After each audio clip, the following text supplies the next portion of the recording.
There are so many things happening on a daily basis in the Western world that sometimes it's easy enough to get overwhelmed. The big angry orange man and the owner of Twitter are using shock value instead of real intelligence to manipulate North America. A VTuber card game got announced with the anti-system, and subjectively so, it feels like nobody's used the term skibbity toilet to any comedic value recently. All this to say is that it feels like society is on a downward trend, but one thing that does trudge forward is updates to the Commander format. Gavin Verhey tweeted out on the 28th last week that a week from now, as of the posting of this video, Blake announced on Weekly MTG Today that on February 11th, there will be a check-in on the Commander format with content from myself, Gavin Verhey, and the Commander format panel. To set expectations, there will be no bans or unbans, but we do have something we've been working on to share then. Now, for those of you that have been living under a rock, and to be fair, the majority of people that play Magic do live under a proverbial rock. Not many people consume content like you or I do. But for the sake of clarity, let's remind everyone that late last year, we had the big ban from what was then the Commander Rules Committee of the 3 big powerful cards that everyone was staking their whole Commander investment into, apparently, to the point where we had death threats to members of the Commander Rules Committee. And then Wizards of the Coast, the monkey's paw curled, by the way, took over the Commander banned and restricted announcement, officially taking over all legal formats or popular formats, or however you want to think about it, in terms of managing their banned and restricted updates. Now, there was a lot of changes that came with this update, and it was the idea that they wanted to move away from the whole 10 power level scale. It's very confusing, very subjective, and honestly, it was one that the community has been forced to work with, and it's one that they've gotten used to. But they've talked about this new 4-point bracket system and how that would be a new way to idealize cards and place them into different brackets, and your deck could be like a bracket 4, but it's primarily playing bracket 1 cards, but it plays like 1 or 2 bracket 4 cards, and which makes it a bracket 4. Like, it's really just a dumbed down version of the power scaling. So I'm really interested to see where they're at with this. They've talked about how they wanted to reveal this early last year. I shouldn't say early, late last year in Vegas, talking about how they wanted to go over their first implementation of it, but they actually further delayed it. We haven't had any updates since then. And no, you're not going crazy. There genuinely has been no updates since then. And so with this tweet, we finally get a change in hopefully a future direction for these brackets and where we can think of the Commander format. And honestly, there have been some positive changes recently as well. If you take a look at the Aether Drift set, there were only 2 Commander products for that set, which is honestly, to me, a good step forward. There are some kind of decisiveness factors of this where, okay, if you wanted to play the Aether Drift set, usually you would come out with 4 so that you have like a 4-person pod, like everyone in your play group or members of it could buy like an Aether Drift pre-con, and then everyone could sit down and play Aether Drift Commander. And so that was a big pull to like having 4 products. But I also like this from a consumer perspective because it's just less products to get aware of and need to have. And it just makes it so if they didn't have like a direction for certain commanders and they wanted to save them and maybe flesh them out for future sets, this saves room for that, and you don't need to chunk it all into one, which I think is good. We all want less products. I think at the end of the day, we want less things to pay attention to. And so I think ultimately this is a net positive for where I think Commander is going in the future. Now, before we go too far into this, let's talk about what they're definitely not going to be bringing up on Tuesday. At least this is my subjective opinion. They have firstly stated that there's going to be no unbans or bans. We're not going to get any changes or reversal of what we had of previous bans. Y'all Commander players destroying your own Commander format by having Wizards of the Coast take over it is the most Commander player thing in the world. You will not be getting your investment back, and that is just something that you have to deal with. The worst members of the community ruin it for you, just like things work in society. And with the whole prisoner's dilemma idea, the worst members of your society take over and ruin things for you because y'all are too afraid to speak out and take control of those people. So just remember, call out bad behavior, folks. It's not you being a butt, it's you being like an actual like concerted member of the Magic the Gathering community. But we will not be getting any changes to that. What we will likely be getting is a bracket system update, but before I hop into that, as I mentioned, we will probably not also be getting any changes to how planeswalkers work in Commander. Lord knows that I am very tired of Lord Windgrace. Personal subjective opinion here, I have someone at the LGS that does play Lord Windgrace, and I have someone in my pod that actually used to play a Lord Windgrace deck, but then they turned it into a 5-color deck. Like, I'm tired. We don't need more accessibility to planeswalkers as commanders. Like, we don't need, you know what, the game has been turning into more of a board game year after year after year. You know, I always quote this with the idea of the dungeon, with the initiative. It's just more things to put dice on, and you're keeping track of things. And now we have like max speed, which is like another cool, almost uninteractable thing. Like, you can't destroy speed, but you can reduce speed, and like you can only reduce speed up to 1. And then we also have the ring tempts you. We also have the monarch there. We also have like planeswalker emblems, to be fair, which are like the original untangible thing. There are so many like untangible elements to the game. Like, I can't destroy a dungeon. I can simply just like slow down your progress through it. I can't stop the initiative. Once you have the initiative, I can't stop the initiative. I can slow your progress. I can counter spells that make it so you don't go through the initiative multiple times in one turn, but I can't stop the initiative. And so this whole like board game aspect of Magic is like kind of power creepy in that sense. So I feel like planeswalkers are that same element. I ultimately do like planeswalkers in the game. I do like them as like a different card style. I think ultimately like stuff like battles probably aren't what we want. They're like kind of standard legal, super powered down versions of like what we really want as a new card type. But we have battles, they won't be removed. They're just gonna be a part of the history at this point. Similar to how companions are, you know, companions being over implemented and battles being under implemented. They'll probably find some type of sweet ground and do something with planeswalkers in the future, but that whole line of text of planeswalkers can be your commander should probably be removed for like all future purposes, because we have enough of that. They're not going to change the rules on that. The next thing that they're probably not going to change the rules of is how hybrid mana works in Commander, because Lord knows I do want to play Ashiok Dreamrender in my mono blue prison deck. I do also want to play Dovescape in my mono white whatever deck, trying to prove to people that mono white is any good in Commander. It's not. You can't convince me mono white is any good in Commander. Do whatever you want. Whatever you're trying to do is too much effort to do something another color can do perfectly fine. I don't need all of that negativity in my life. Mono white is not going to work, and it's definitely not going to work if they allow Dovescape in it. Guttural Response as well. Y'all red players want too many counter spells, and I'm saying this as a Ragavan player. I'm a dirty mono red Ragavan player myself. So there are too many random little rules that I know. Okay, I shouldn't say I know for sure. I feel for sure that they will not be introducing as a change. If they do, honestly, it might actually be a net positive for the format. Just like new changes are always great. We've seen with the recent banned and restricted announcement with the modern format that they're willing to take steps to make changes for popular formats. And I really am a fan of the change in philosophy for modern, at least with unbans. And in March, we're going to see that change coming down the line. So that's really exciting. And I would like to see some of this change and new ideology make its way into other formats. We already have like open and honest discussions about the Pauper format with the Pauper format panel. I think the big thing that rounds that off would be just like the introduction of Pauper as like a RC format or something like that. That would actually be a big positive thing for the format. But I think ultimately, when it comes to just Commander for now, there's a lot of things to discuss, especially around, you know, the reason I was going over competitive for a little bit here. Also CEDH. And I also don't think they'll be discussing anything around CEDH. There is a small possibility. There's all this talk about, you know, the going second, third problem, the decline in CEDH tournament participation. To be fair, I think that's partly due to like reporting. I think there's like a lot of negativity around CEDH just because of like the lack of accessibility. I think there's a lot of people that push the idea of like no proxies, even though CEDH in large in like the large vocal minority of the community, to my belief, is positive. I generally see positive forces in the community of CEDH. I see great people that want you to just play the game, but usually what happens is those small few negative voices are the ones that are going to push people away. You know, no proxies, you have to win, you have to play meta, why are you playing that, this is just optimal, like whatever. There is a fun aspect to CEDH. There is ultimately a rule zero conversation, a successful rule zero conversation happening in the game of CEDH. And the whole idea of CEDH isn't an official format, just screw off for a second, okay? It's just like all these people trying to force pre-modern and everything. Ain't nobody playing a solved format. I hate the idea of just solved formats like pre-modern where like nothing is getting added into the format. That's just dumb. There's no longevity into it. Everyone's bored.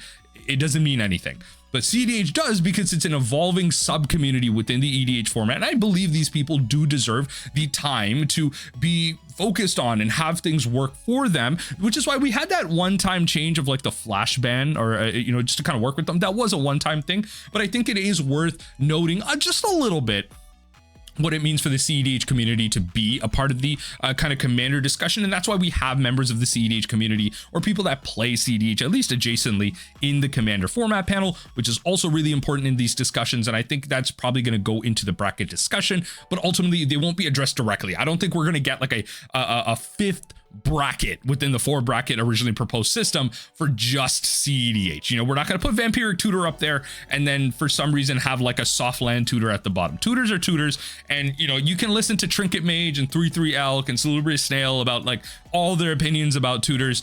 I generally agree with most of their opinions. I'm higher on the side of tutors. There are so many balanced tutors out there. There's so many different ways to use tutors, and usually it's the way people use tutors that ultimately like creates the negativity of it in the commander format. But I don't think that CDH and their use of optimization is going to change the large view of commander. It's a small sub community, again, with the successful implementation of the rule 0 conversation. I ultimately don't think they will be touched on. So those are the 3 big things that I don't think will be necessarily addressed. Obviously, they've talked about bans and unbans, but I don't think they'll be addressing the changes to planeswalkers as commanders, or the way hybrid mana works, or specifically targeting the CEDH community. They might mention them, but I don't think this bracket system that they're going to be likely talking about is going to address them. And that's where I'm going to go into the final section of this video, where I think they will be addressing that bracket system. That is, I think, the shared mentality of everyone here, that they will be talking about commander brackets and how to break down cards into them. Now, I'm really interested as to where this goes. They've talked about how there's a lot of testing going into it, and I imagine with so many great members of the commander format panel that play commander actively, that engage in the community, and that look at different opinions of folks in and around commander, it's important to take advantage of those varying viewpoints to come up with a concise bracket system. Ultimately, it's a bracket system that won't make everyone happy. As I mentioned, I already came at it negatively by saying it's a dumbed down version of the kind of 10 power scale. I already have my biases going into it, and many other people that are going into it that maybe are in my comment section are my viewers and are viewers of these folks out there are going to have a similar opinion of this as well. But I think I do trust the fact that even if they do put out a version 1 of this, I think that's the key to my statement here, version 1, they will ultimately make iterations and changes based on community feedback. And that's what I really like about this. There still is a community driven effort with a format panel involved to change commander to what it needs to be to address the community. You have to remember that the large majority of commander players aren't focusing on the content, the CEDH side of things, the EDH rec side of things, optimizing 36 lands versus 40 lands or whatever. Again, watch a Trinket Mage and 3-3 Elk videos for all of that. But when it comes to the vast majority of commander players, they aren't doing that. They aren't worried about, you know, the converted mana cost of their counter spells and, you know, the failure of this bracket system. I feel like I just keep shouting out their videos. Like, look, they make great videos. Okay, that's all I'm saying. But I think they'll just go over a bracket system, and I think it genuinely will be a version 1. I don't think they're gonna put out a bracket system and be like, there is no change. This is it. This is the status quo.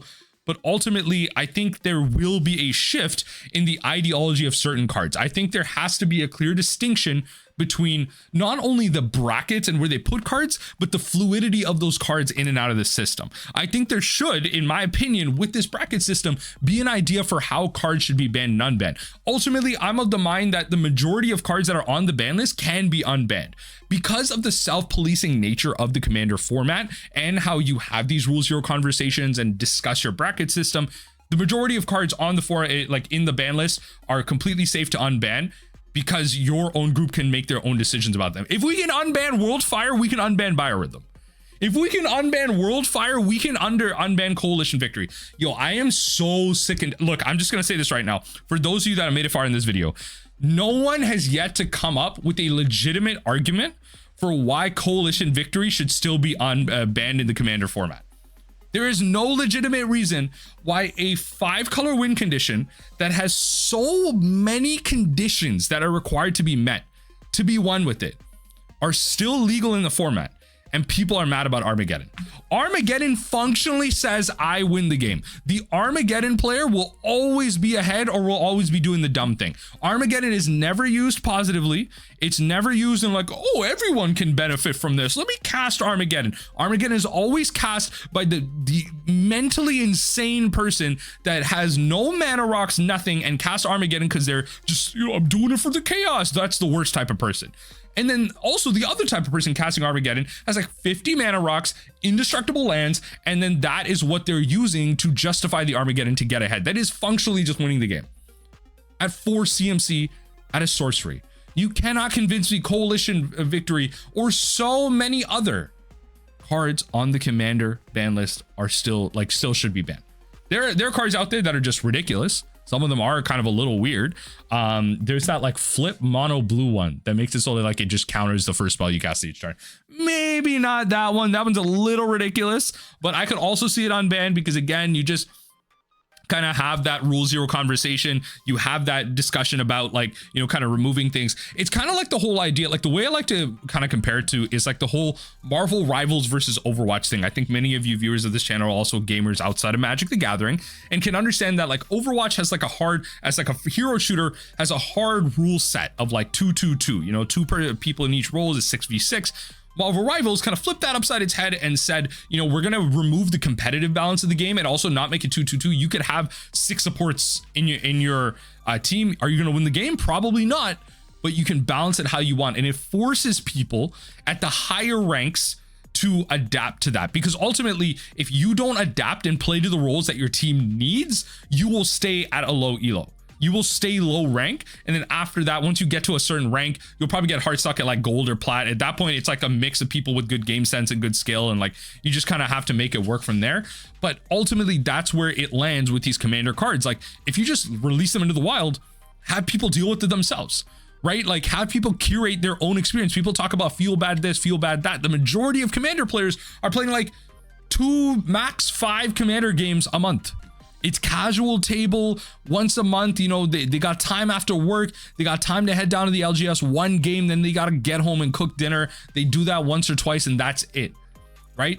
Those are the people that ultimately have to adapt to the things around them, or the people around them also have to have that concerted like community subcontract of working with that player to have a good game as well. Ultimately, I am of the opinion, I've said this in multiple videos, I already started with something political here, but apparently people think this is political, but it's not dumb to think that you owe people something. I think the whole idea of therapy speak and like, people doing terrible things and then using their mental health as like a guardian against that has gone way too far. You can't like be a crappy person, use your mental health as an excuse and expect to have any friends. You do owe people as a social creature a subcontract of being a good person with respect and showing them something until they give you something else. Then you can work with the prisoner's dilemma and then just be like, what, it's just correct to do what they're doing. They're being a crass, because I grew up as a kid, being told treat people the way you want to be treated.